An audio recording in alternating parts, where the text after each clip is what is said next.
Before we jump into this week's episode, I wanted to hop on just prior to the intro and provide a quick content warning.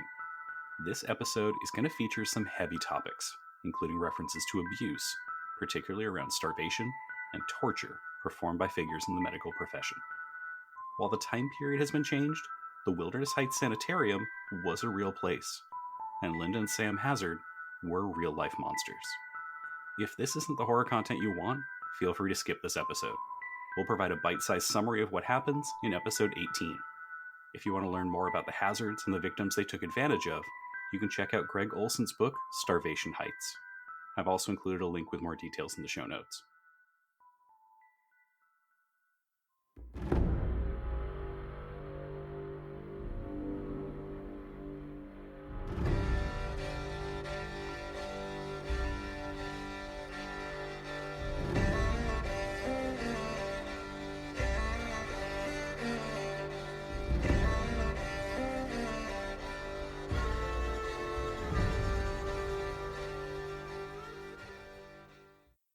Welcome back to Spirits and Monsters of Old Seattle.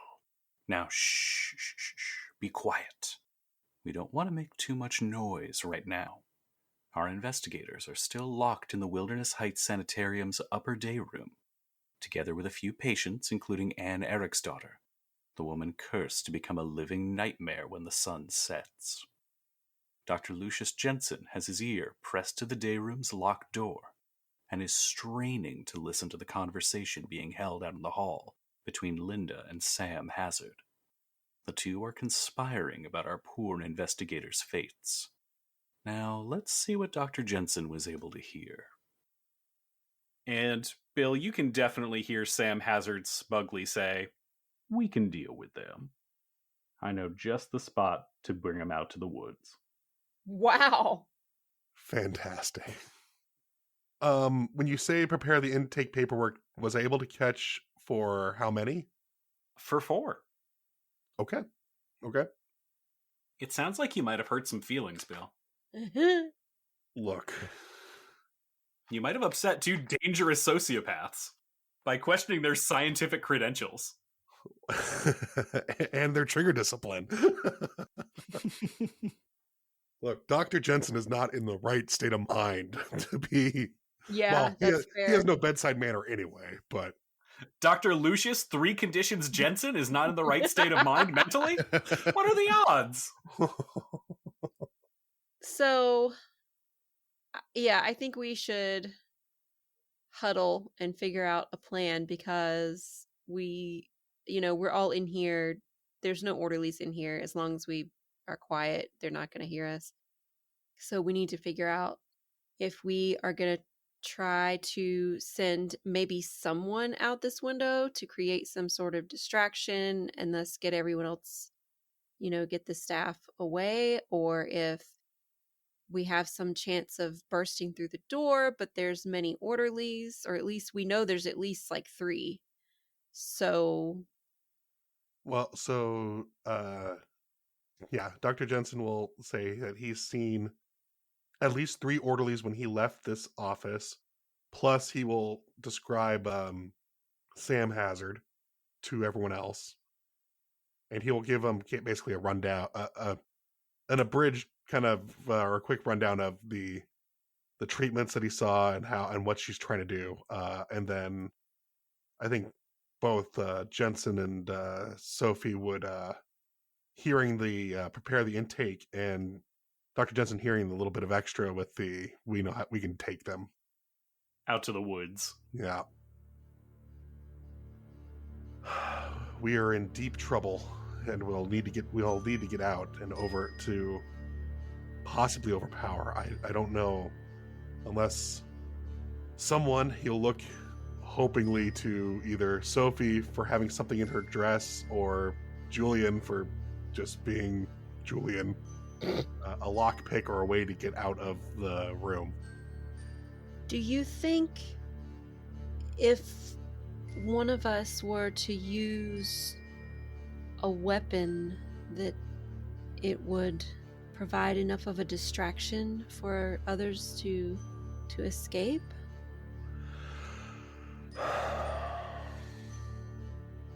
I think the possibility is there. But that individual, Sam, he's a soldier. He knows how to use a weapon. Mm-hmm. And Dr. Jensen will kind of just like, and I'm not his biggest fan. Or he's not my biggest fan at the moment. He's probably looking for an excuse to use his rifle. Mm-hmm. So once he fires the rifle, we might have a moment between him trying to reload, but we'll be in trouble if he has other weapons on him. Brian, Mm-hmm. I don't know what made you think that putting us in a situation like an escape room that we had to sit here and figure out was gonna make this episode take less time. Listen, I'll be fair. I didn't know you were gonna just try and walk in and infiltrate the place. I mean, we were literally already in there. So, like when the episode started. I mean, I'm just saying. Y'all had your opportunities. I waited until both of you struck out before going ham. So, but yeah, no, I think we will need to. I think we'll need to probably force our way out, but we need to do it before they come back this evening. Either that or we rely on our questionable ace in the hole. Thomas kind of looks over. Should we maybe talk about that? To everyone? And he looks over at Anne. Yeah, Julian kind of shakes his head at that as well. He's not saying anything, but he does just kind of shake his head a little. And Anne looks back and forth between the group. What am I missing exactly? Do we think, like, looking at Anne and Thomas, do we think that he's regained her trust and, like, she especially trusts him, but also, you know, somewhat us by extension enough for us to tell her the truth? Give me an observation test. Great. No successes on 6 dice. I just want to go to bed. You are not certain. Although if Julian or Dr. Jensen wanted to roll an observation test, you might be able to weigh in on that as well. I'm going to rely on Julian because I was not in the room with you guys while I was off talking to Dr. Nutjob. And I have 3 mental conditions. That's fair. Well, Dr. 3 mental conditions. Well, it's not 5, it's not 4, but I did get 1 success. Mm-hmm. It's important to note, listener, I'm not actually controlling Phoenix's dice, unless I am. You just lulled me right on into the death house here, and then suddenly you took it all away. Mm-hmm. So Julian knew Anne a little bit. The two of you weren't super close, but after some rocky conversation between her and Thomas when they first got in, things do seem to be smoothing over.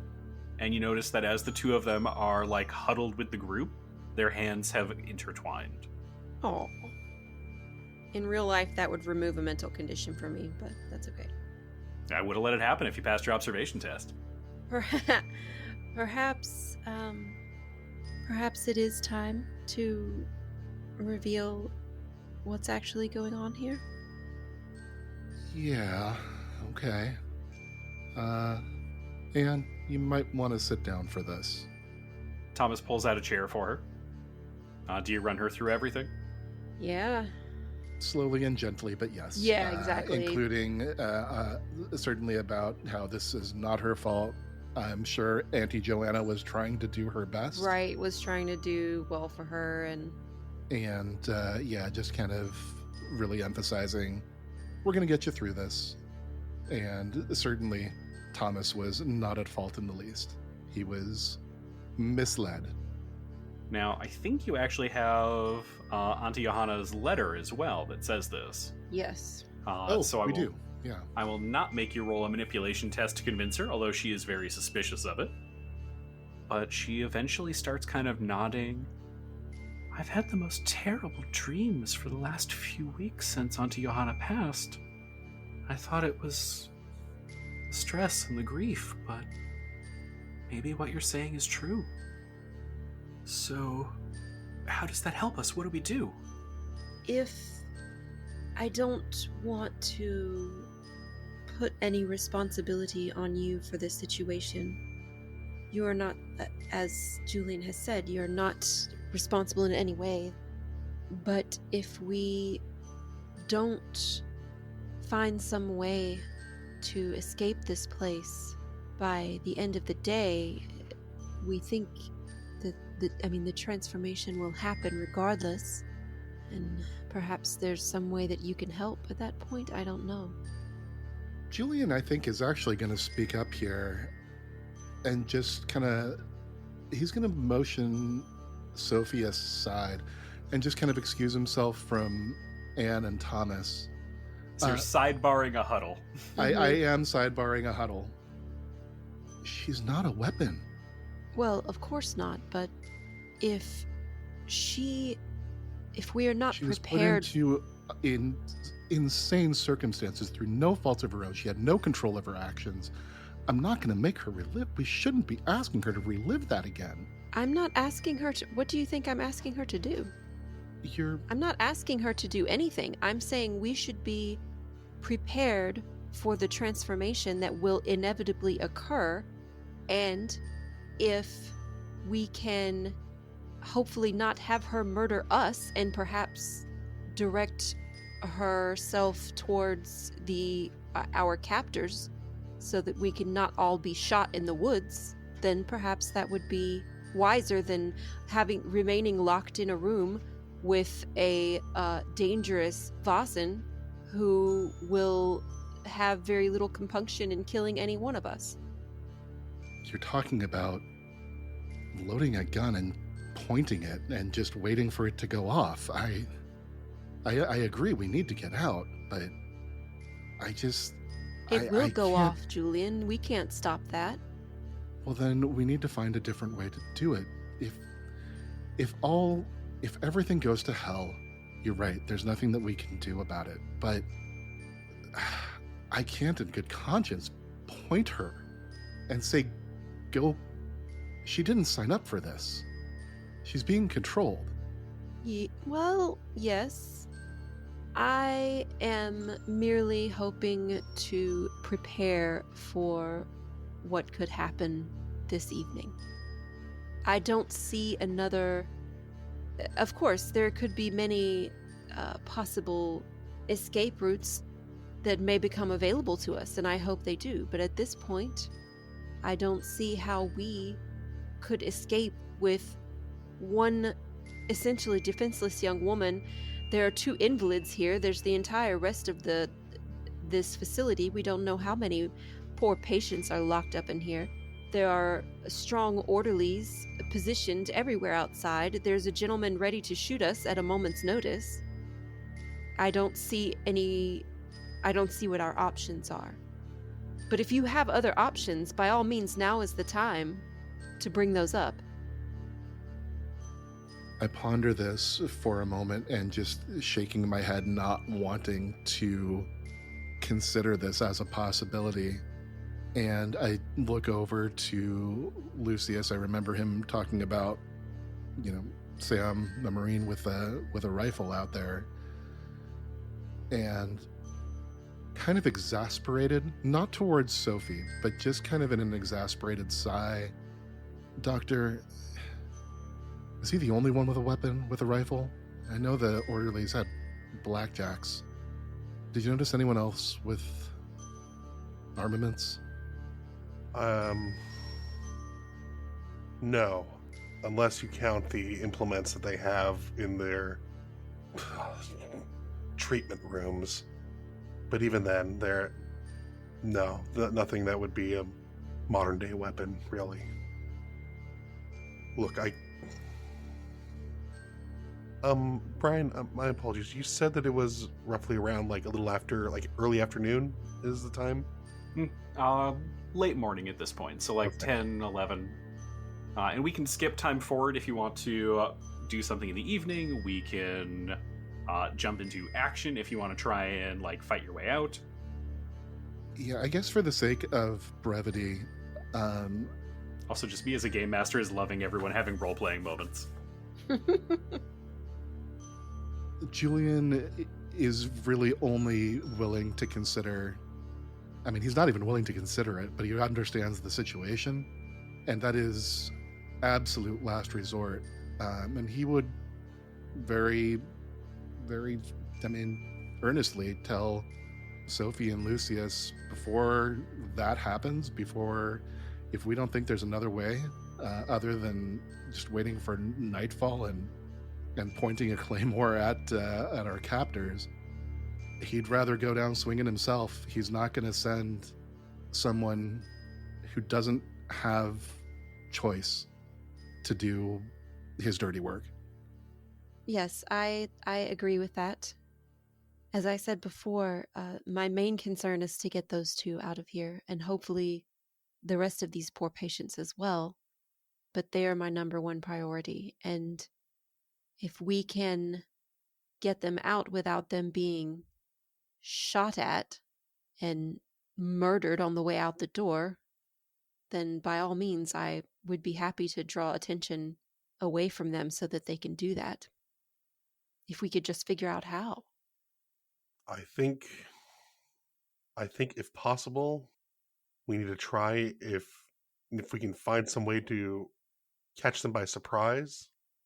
I think then the only main concern is Sam and his rifle. But if we can work our way around that and make it so that we can I would rather try and throw a punch to run away than to stick around and clear a full building. Mm-hmm. So if we're doing this, we're going to need to move quickly and with purpose. So I guess, are you okay with violence in that situation? I wonder. You had no, that was Bill who had that idea, not Dr. Jensen, but still. Um you like could you pretend to have had a change of heart in order to get close to Dr. Hazard again and perhaps use her as a bargaining chip of some sort? Are you also including Thomas and Anne in any of these plans? Yes. I think Ooh. so. No? Do we? I probably wouldn't bring them into the discussions ahead of time. I think Julian would wait until we have some sort of The a plan plan. and then bring them into it. Okay, that's fair. Yeah, Lucius would agree with that. Okay. Try basically for the this for the poor couple. I would say let's just stick to telling them what they need to do and their next steps and focusing on that versus trying to do everything else. Have But them spitball. yeah. Well, I do want to tell the other patients to just try to stay in the corner out of sight and that we'll be back for them. We're not just leaving them here, but we have to get out before we can get help. All right. We will circle back to that momentarily. So the 5 of you are all huddled together, kind of nodding and going over the details. Thomas looks back and forth between Julian, Dr. Jensen, and Sofie, and he kind of squeezes Anne's hand.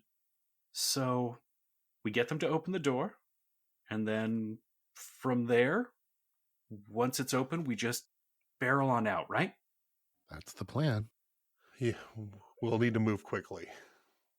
Oh, hey. There's a porch. I think if we could get into some of those doors on the other side, I bet we could hop down onto that, and that's close enough that we could probably jump to the ground. We just got to get across that hallway and get into one of the patient rooms. Lucius will look to Julian and Sofie. That might be better than trying to fight our way out through the hallway. Sounds as good a plan as any. We can certainly try. I will hand Thomas my liquor bottle, and I just For kind of courage? Well, if you like. I was more thinking, if things really go badly, you can just, unlike what you see on the no movies At the theater. I don't know. We don't even have Nickelodeons at this time, I don't think. Unlike what you've heard in those salacious tales, bottles don't tend to break when you hit somebody with them. Person tends to break a little first. So if bad comes to worse, Just start swinging? hopefully it won't come to that. Julian, what liquor were you able to pick up? It was some good stuff. It was, as I recall. It says Daniels on it. Yeah. Lucius will walk over, pop the cork, take a swig, put the cork back in, and walk back to the door. I love that you pulled that straight out of his hands to do that too, and he's just like, what? Oh, okay. Right, that's part of the plan, I guess. It certainly is. All right, are we ready? Let's go. Well, having seen you do this now, yes, we're ready. But Julian is, it's not a bad plan, and he will also tear the bottle back out of Thomas's hands and take a swig before handing it off to him. Smooth. Aaron, I think Sofie had mentioned for the two patients to kind of hide in the corner and stay low. Mm-hmm. Okay. They do so. Even the one who looked very confident in Dr. Hazard's treatment is no longer looking quite so confident. And they kind of hunker down as low as they can and get behind chairs to kind of get a little cover. Okay. Lucius will go up and just 3 loud bangs on the door. Orderly, I know you're out there. After a second, you hear, yeah. I need to speak to the doctor. Be a good lad and go fetch her for me. What do you need to talk to her about? If there is anyone left that Jensen has not alienated by the end of this. I mean, so far he and Julian are still like this. I was gonna say, he's That's doing true. pretty good with Thomas and Anne. You pulled the liquor right out of his hands. I gave it back. Just a little lighter than when I took it. We're sacrificing strength for speed. It's fine. Mm-hmm, mm-hmm. You're good. What do you want to talk to her about? I don't think she likes you very much. That's fine. Astute, this one. I want to talk to her about her medical records, about her process, her truth. He'll roll his eyes on the side of the door. Her treatment. Make a manipulation test. Oh boy. Oh, I should not be the one that's talking. Phoenix was on mute and he's still doing a better job than you were. Yeah, I almost piped up to say something there and then didn't. I was like, no, we'll let him keep going with this. Oh, that's right. I'm so sorry. how many successes is that on 0 dice? You have to get Listener, he has a dice pool of nothing, but Roll20's wrong. He gets 1 die. I keep forgetting how far The rules hole I say am he to gets the 1 rules. die. not only he does a dice pool of less than nothing, actually. Yeah, it's true. You have a dice pool of -1 right now because it's so bad. Oh, isn't that what happened Hey, last time? too? you wanna push that roll? No. No, I do not. So you attempt to argue with this orderly that he needs to go right now and go get Dr. Hazard. And from the other side of the door, you hear, "This motherfucker." And then you hear the rattling of a key. Oh, all right. He swings open the door. Now listen here. I crack him in the head with the knuckle duster. Charge. All right. Let me check in the rules. I probably should have done this while you were planning how ambushes work. Because I do believe you have actually taken him by surprise. That is such a generous word for what we are doing. I mean, opening a door and cold clocking a dude is a legit ambush. You are correct. It's just the sloppiest possible way that we could have done this. I mean, y'all came from D&D. I know how we do. Bill, could I get a stealth check from you? So, out of 4 dice, I have 1 stealth success. Mm-hmm. And out of his 2 dice for vigilance, he has 1 success. Damn. Now, Bill, you could choose to push that physical die roll, given you don't have any physical penalties yet. Oh my god. So if I push the physical die, I would be rolling 3 dice, keeping the 1. You get, 3 additional dice. Just so you know, for an ambush, If you successfully do perform an ambush, you get 2 initiative cards, and you get to pick the best one. And he does not get an initiative this turn. Ugh. Is there any way that we can assist him? Like, could I cock the gun to distract him for a second so that Dr. Jensen could get a punch in? I would give you a +1 die for that. Okay. Is there a way that Phoenix would be able to help? Can I flash him? That would be distracting, yes. There. Bill, feel free to take 2 helping dice. So then am I rolling... So just straight 2 extra dice first. Okay. Now, neither of those came up as a success. Correct. Do you want to push that roll? You would get 4 extra dice. Yes, I would like to push that roll. All right. Make a stealth check with technically a +1 bonus. Or no, actually no. Just make a stealth check.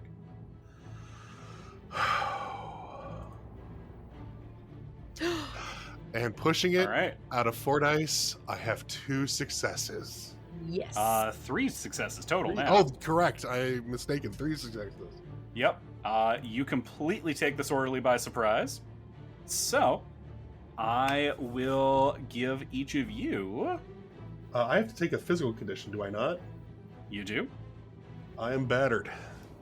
No, I'd say exhausted at this point. I'm done with today. Yeah, trying to shoulder check a brick shithouse. Mm-hmm. Give me 1 second. Thank God it wasn't me that tried to ambush. I don't know. I'm kind of imagining Sofie trying to do that ambush and just bowl over the guy. She doesn't have necessarily a lot of strength on her side, but with all of the books and random shit in your skirts, you've got mass on your side. I feel her strength score is deceptive. That's true. Yeah. All right, we now have successfully dealt out the initiative. And sure enough, Dr. Jensen is first. Make your attack. Okay. Also, because you crushed it on that stealth roll, each additional success adds a +1 bonus to your first action for the round. Dope. So make a force test with the bonus from your knuckle dusters and add an additional +1 modifier. Okay, so I believe I'm going to be rolling 7 die. And out of 7 dice, no successes. Do you want to push that roll? We need to get out of here. Yes, I do. Oof. All right, roll it. That is enough. Out of 7 dice, 1 success. I am now battered. All right, and what is the damage on knuckle dusters? Melee or unarmed range. Damage is 1, though, right? Oh, correct. Yes, damage is 1. I thought the damage was slightly better than that. Fair enough. Oh, right. It has a bonus unlike punching. So that does 1 physical damage to the thick-necked orderly. He is rocked, but he is still standing. Do you want to use your fast action for anything? Yes. I would like to move fast action and just move out into the hall, kind of on the other side of the orderly a little bit there, just to clear some way for anyone else trying to get out of the of the room. Perfect. Next up, Anne dashes out into the hall with her fast action, and then opens the door to the patient room, which is currently empty. And as her slow action, dashes into there. Delightful. Good job, Anne. Sophie's up. I'm debating whether I should... I don't want to shoot anybody yet. So, Aaron, you mentioned you're debating, and I haven't gotten to do this the entire mystery. Oh, no. But earlier, you got a scar for poor impulse control. Oh, no. Oh, no. And since you're debating, I kind of think you shoot this guy. Brian, that was evil, and I love it. That's amazing. The good news is I won't hit him, so. Make an attack. Holy shit. Now I can roll. Now I Oh, can God. roll. I can Oh, roll God. to murder someone. That's what I can do. I got 2 successes on 3 dice. All right, and Unbelievable. absolutely believable. Motherfucker drops like a stone. Both barrels. Wow. Sofie just takes a beat and looks down at the smoking gun in her hand and wasn't quite sure how it got there. But there's a very dead man on the floor now. By the way, I left myself a note that says, don't forget Sophie's scar, impaired impulse control. Don't forget Amazing. to sabotage Sofie because you can. Amazing. It's like remembering Lucius versus Lucian. That's fair. Okay, so that was her slow action, right? Mm-hmm. So then I could still move into this area. Yep, you can move into the middle hall. Okay. I will come over here and just, I mean, this is for flavor, but I'll reach down and close the guy's eyes. And I'm sorry you had to be in the middle of this, but we have to get out. The hallway smells of gunpowder, and your ears are still ringing with the blast of that shotgun. You are sure everybody has heard. So, canonically, he still has his head. At the moment, yeah. But there is an awful lot of buckshot in his chest. Thomas sprints out of the day room across the hall and joins Anne in the patient room. Julian. Yeah, I will, I will swear under my breath. And then, a fast action to move out to the middle hallway. I mean, okay, we just opened fire. Looking at the map, I think the skinny orderly and the dead-eyed orderly are both 1 zone away. Do I see them? Mm-hmm. You can see one of them kind of standing down the hall, and you can spot the other one in the lower hall, yeah. Shit. I mean, I guess we're doing this, so... Yeah, I mean, I will draw down on...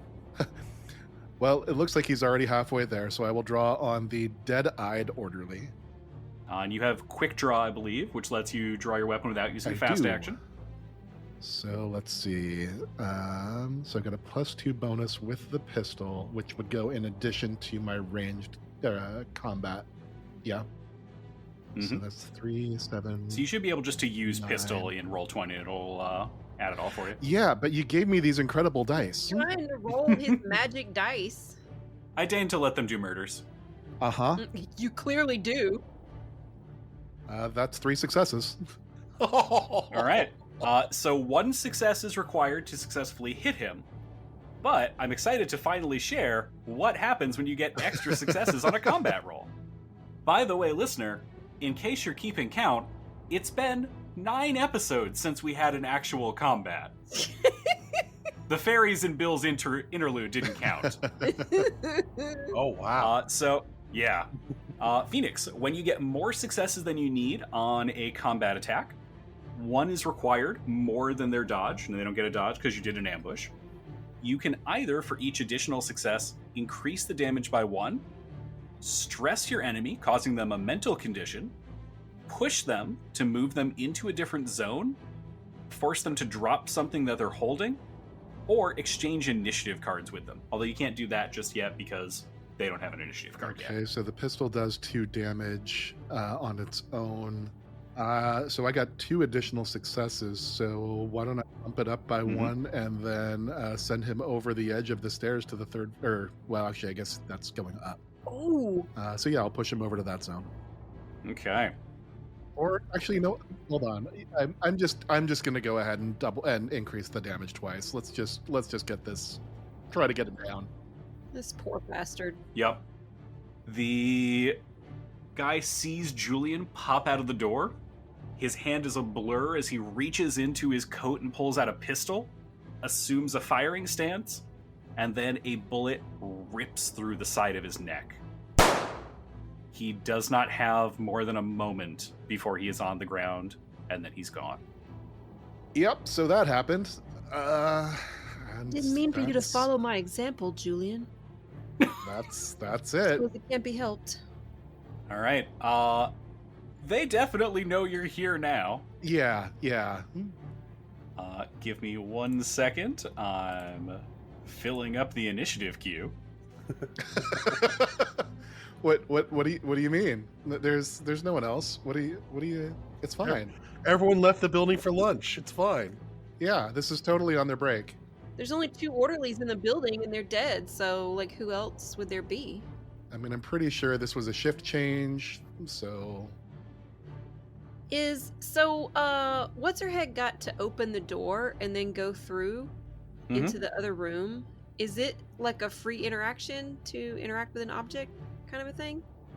I think you get to interact with one object on your turn, but I will actually double check on that. That is significant. Okay. Because, yeah, if I do, I want to grab the orderly's keys before I leave the area. I think you are correct. She would have had to just open the door as her slow action. Oh, damn it. So she'll be out in the hall, and Thomas will be in the room being like, come on.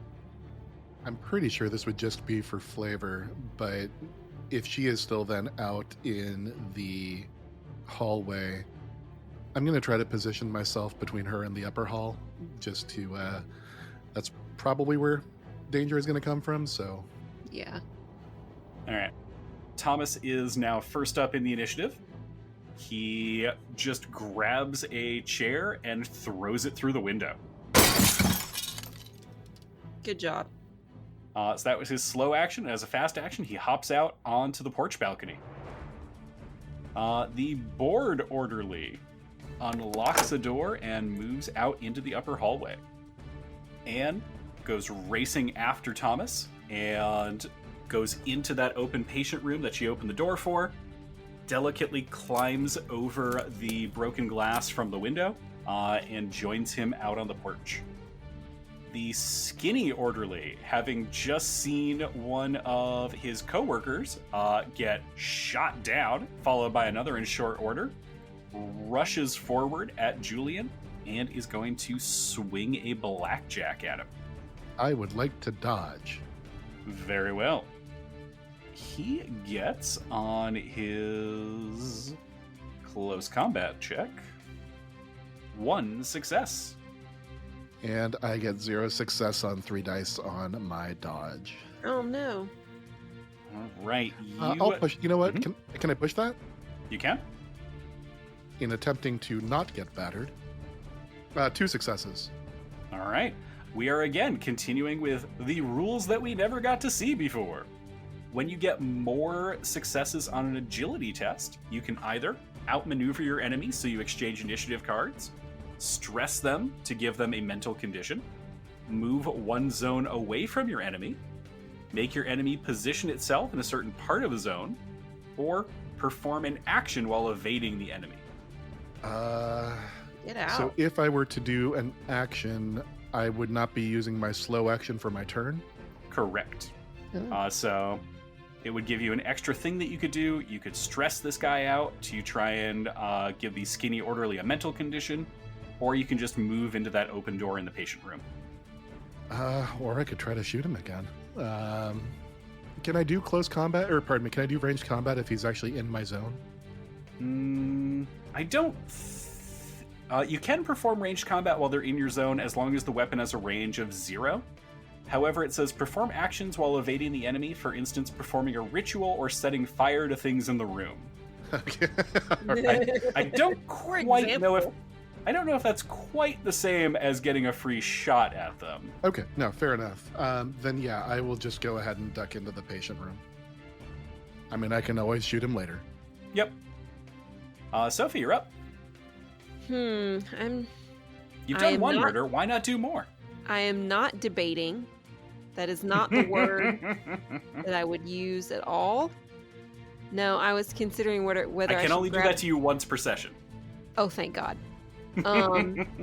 Yeah, I was thinking like maybe I should grab the keys from this guy, but I don't think I should use my escape movement to do that, because what good is it going to do it to have a set of keys like when we come back to like we're already getting out? So I'm not going to do that.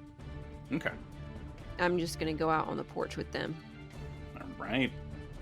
Julian, I'm gonna shoot him. go for it. Julian's got a taste for blood now. No kidding. So I did take a battered physical condition, so now instead of 9 dice, I am rolling 8.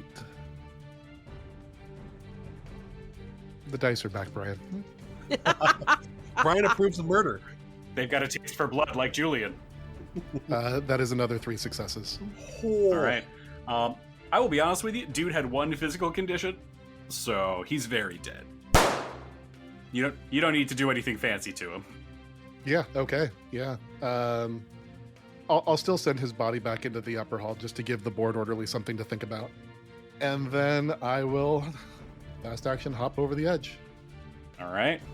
Next up is the true hero of this story, the orderly who stinks of garlic, which is an actual orderly that I put in. He moves 2 zones to climb down the stairs. Ed is just like, oh God, what happened? Another orderly unlocks a door and pokes his head out into the hallway to see all the carnage. And then Dr. Jensen. Well, mark 3 more down for some treatment as he leaves. Fucking savage. Cold. All right, so all of you are now gathered on the porch balcony. You can see that it is pretty low. It is certainly close enough that you could easily hop right down. There is shouting coming from inside the sanitarium, but the 5 of you can just book it down the path. Shots ring out. Occasionally, a nearby tree explodes into wood shrapnel, but thankfully the fog is so thick it's extremely hard to aim, and you are very quickly lost in the mist. Following the road from the Wilderness Heights Sanitarium back down to the Olalla docks, you spot Captain Nils of the Virginia, still kind of lounging about the docks.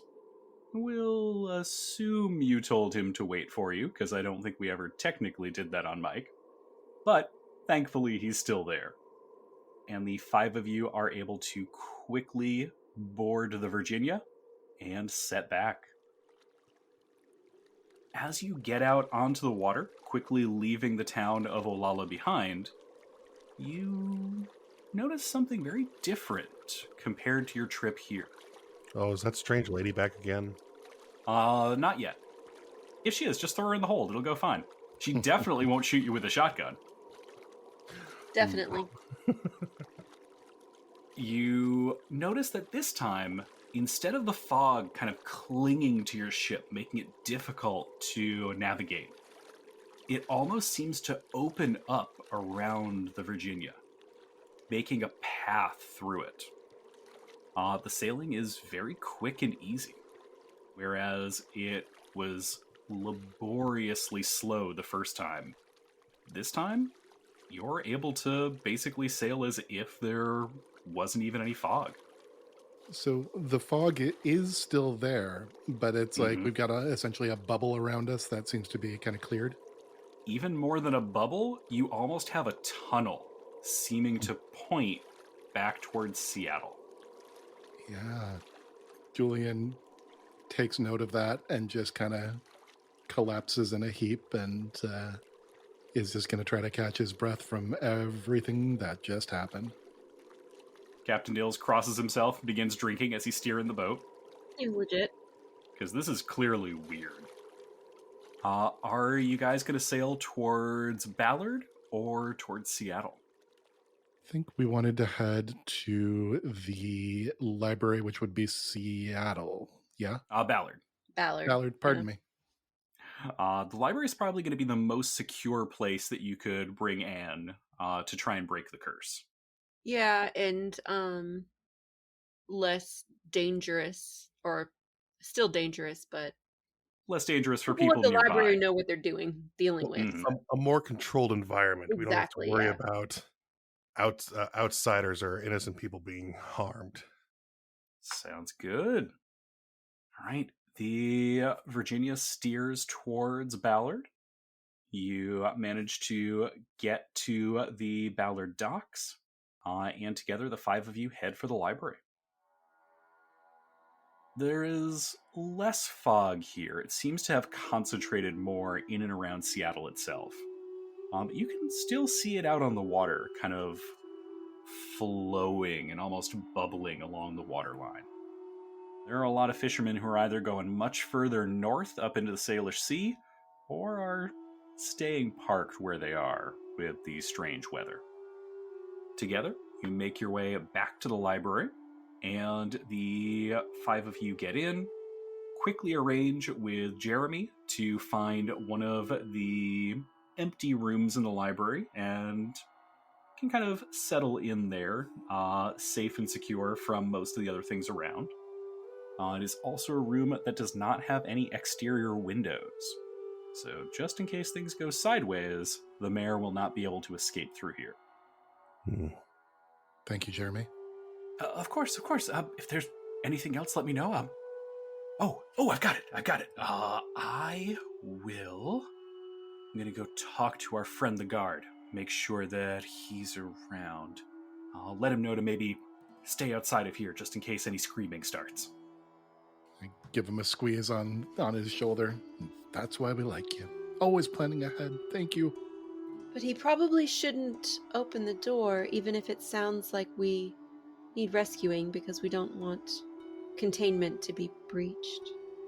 Got it. Okay, I'll make sure to let him know. And he rushes off to arrange things for you.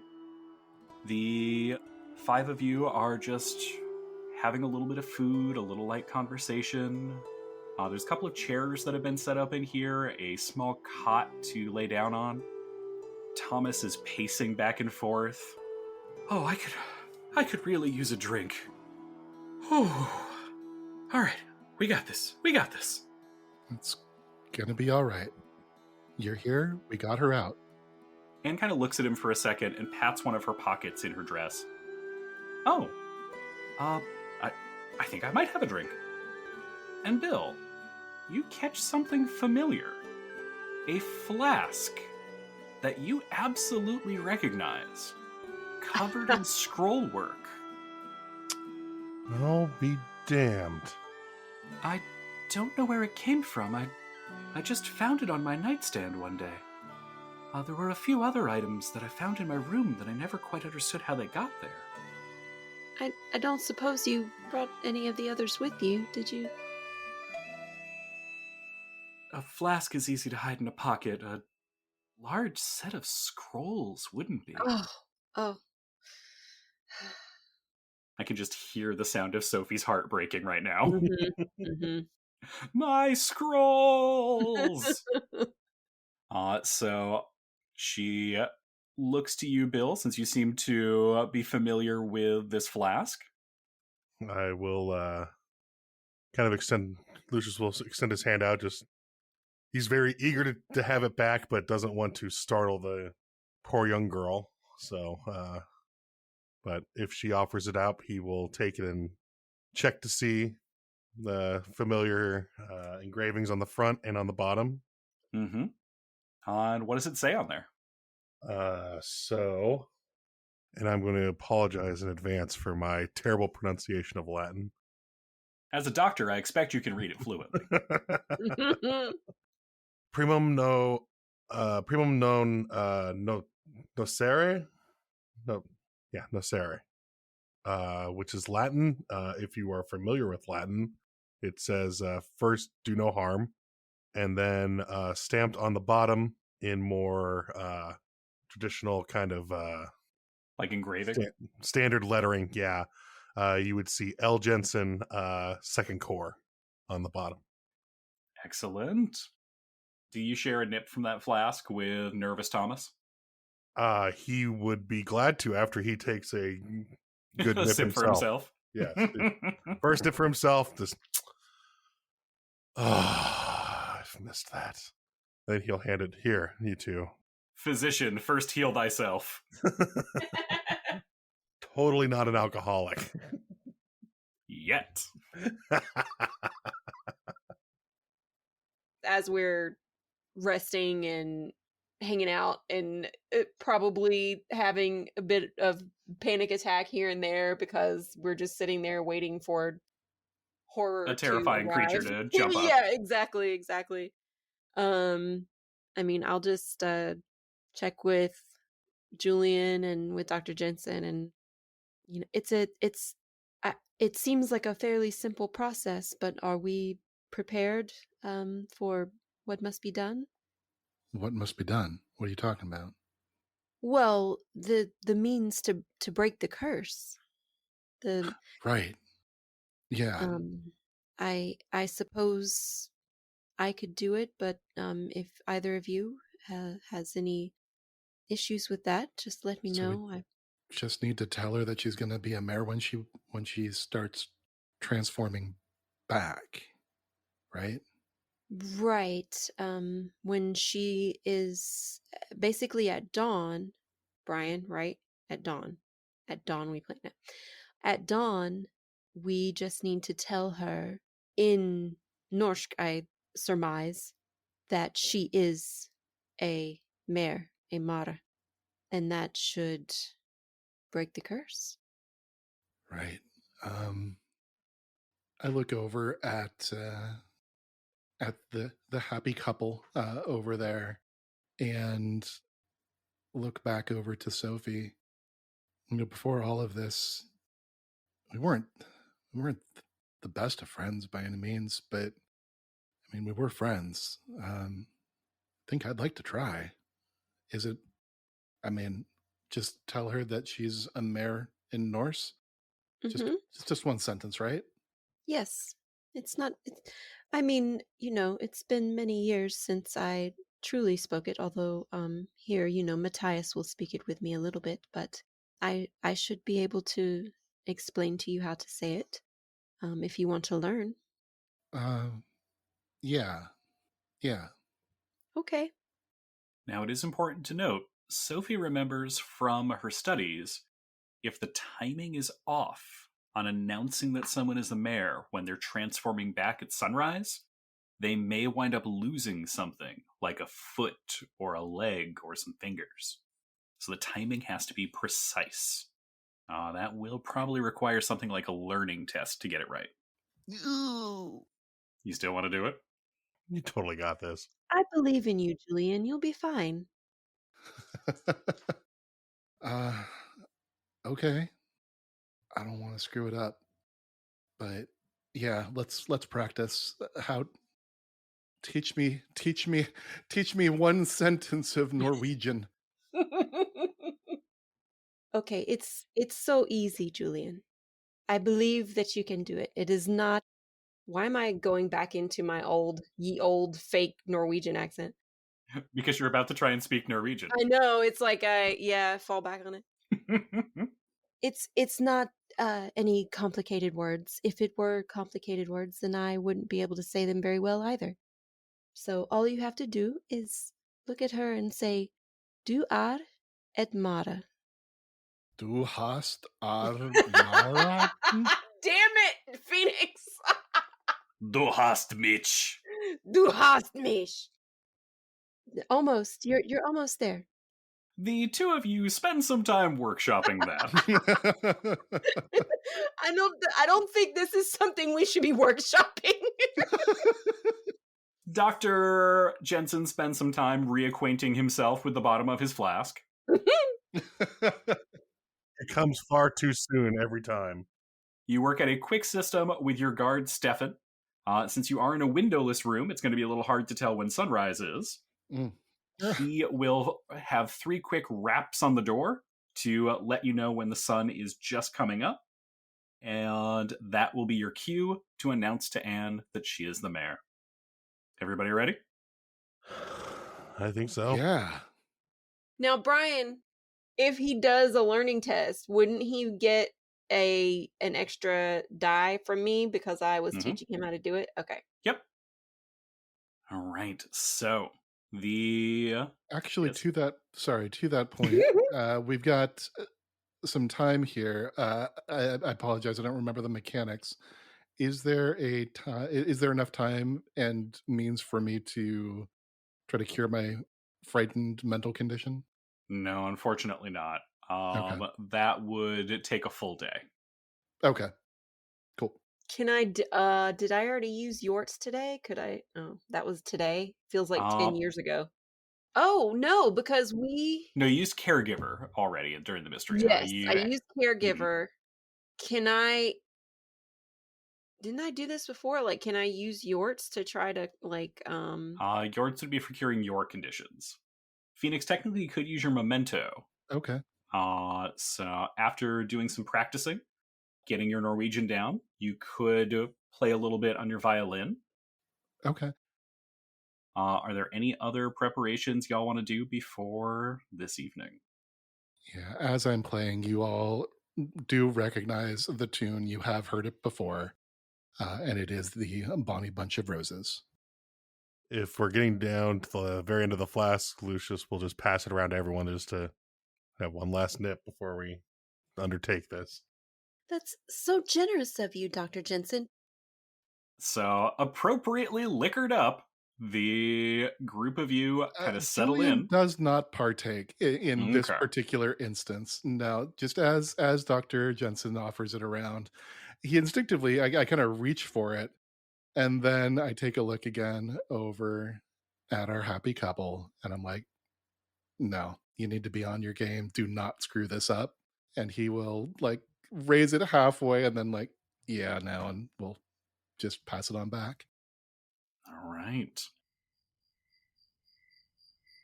Summer days are nice and long here in Seattle, but they do eventually come to an end. At about 9 o'clock, the sun begins to set. Anne suddenly finds that she's getting more and more tired and can barely keep her eyes open. And Thomas kind of takes a couple of steps back so he's close to all of you as Anne collapses onto the cot. As the sun is slowly dipping below the Olympic Mountains. Not that you can see it from this room where you've got a few small hurricane lanterns to light everything. A black smoke starts to rise from Anne's skin. It twists and wraps around her. Her body suddenly completely turns to that smoke and then solidifies into the leering jaws of the mare. Can I get a fear test from everyone? Except for Julian Benavides. Oh. Julian has an advantage from having crushed his fear test against the mare before, that he's got an automatic success. Nice. I will say Thomas also needs to make a save. Oh, boy. You do get a +3 bonus, though. Okay, so 1 success on 7 dice. Perfect. Thomas got 1 success on 6 dice. All right. Sorry, my apologies here. Up, there we go. Don't fuck it up, Jensen. Oh, boy. All right. Dr. Lucius on 5 dice. Got 1 success. All right. The 4 of you stand resolute before the mare. Thomas is shaking. His face goes white, but he dashes forward, and just like he practiced with Julian, drops to one knee and pulls out that marriage band. Anne, Eric's daughter, will you marry me? The look across the mare's face is confused, baffled, a little frustrated. But she doesn't attack. She just hovers in midair. Her long, talon-like claws reaching, and then moving away, and then reaching for Thomas, and then as if pulled back. And the night passes. She never actually attacks him, and he stays on one knee for hours. That small ring presented forward, seeming to hold the entire power of this supernatural monster with just that little band of gold.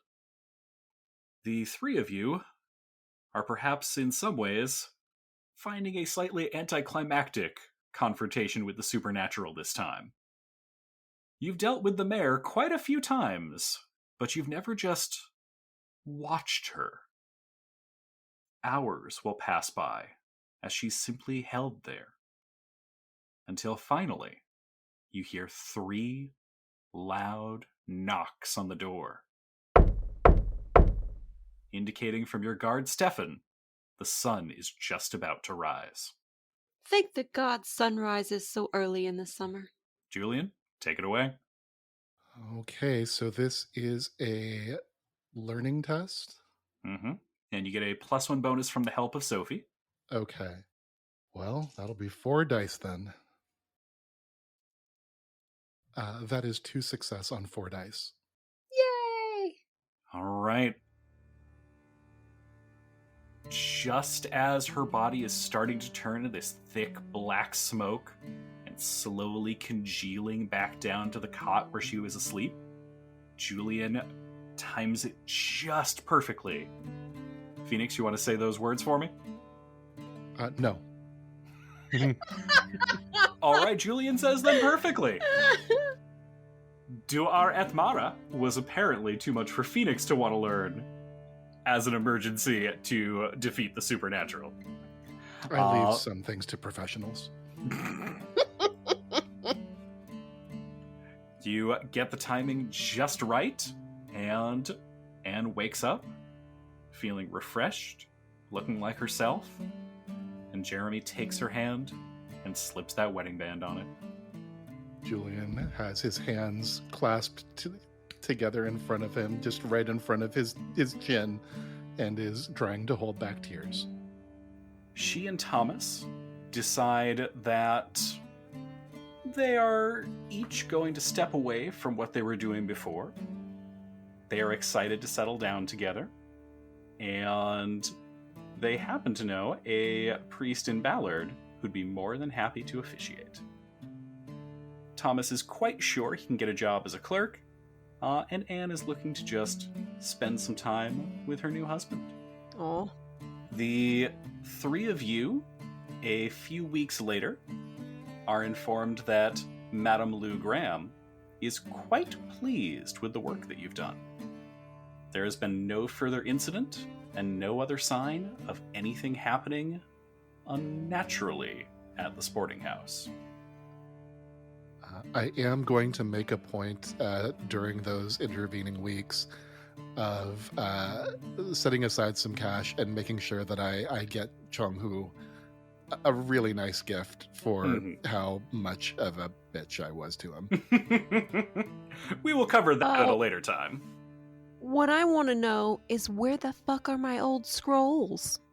On Anne's nightstand. The problem is the nightstand is at the Wilderness Heights Sanitarium. Oh my god. And I don't think you want to go back for that. Not until we get more guns. I mean, I don't know. I think you've got enough. I mean, the plan was to send the police down there, but we just did murders. Yeah. You did a couple murders. Oh, that's true. I'll let you figure out that during our downtime on how you want to proceed with your murders. Yeah. Because maybe we could anonymously say something. Something. You might want to go check it out. I hear there's a bunch of dead bodies down there. Only some of which are recent. Now, I do have some good news for you. Madame Lou is so happy with the assistance that you have provided, she is going to send a little something over to the library.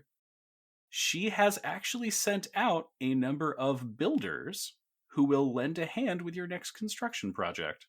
Nice. So during your next development phase, the next facility development, as long as it's during the upcoming one, will only cost half the normal development points. Nice. Delightful. That's great. We're getting a bar. You also have some bad news. Basement. While you are continuing to grow the library, you have made some enemies this time. Agatha Miller is very unhappy that you stole her son. and intends to make life difficult for you. Yeah, I think Look out, I'll shoot her too. I thought that was not going to end well for us with her. And we will have to see how things play out with Linda Hazard and the Wilderness Heights Sanitarium. Oh, we will. Now, finally, I have one last thing for you. And that's an epilogue. All right.